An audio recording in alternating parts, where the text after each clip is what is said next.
I'm Miss Erin and I'm a Kid Smart teaching artist. My art form is visual arts.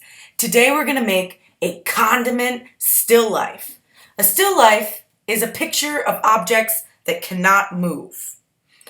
Condiment is usually a type of sauce. With your parents' permission, you will need to go to your kitchen and borrow a sauce bottle. You could do ketchup, mustard, barbecue sauce, or anything you'd like. I'm going to use Crystal hot sauce. You will also need drawing supplies and paper. You can do this project with just a pencil.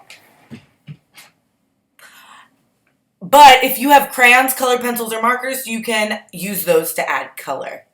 So the first thing that you are going to do is you are going to take your bottle and put it in front of you, and you are going to draw the outline of the bottle. It does not have to be perfect, okay? The second thing you're going to do is you're going to look at it and look at the labels, and you're going to start to kind of draw lines for the different parts of the labels, right? Okay? And then you can start to add color if you have it, all right? Like Miss Erin did. Next, you will start to add even more detail, okay? I started to draw some of the writing in here, and I added a little bit of the lines for the labels.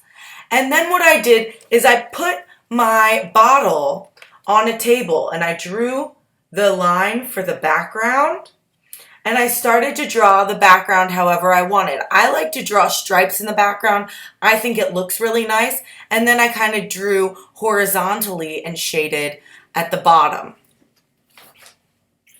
The next thing I'm going to do, if you want, is I looked at where the shadow was, and I added a little shadow going up the wall, okay? I added more detail here, and I finished it up a bit. I'm going to show you what it might look like if you did it in black and white. If you did it in black and white, it might look like this, but I think it still looks really beautiful, and I think you should try it in black and white too, maybe with a different condiment. All right, that's what we did today, and I hope you guys enjoyed drawing your favorite sauce.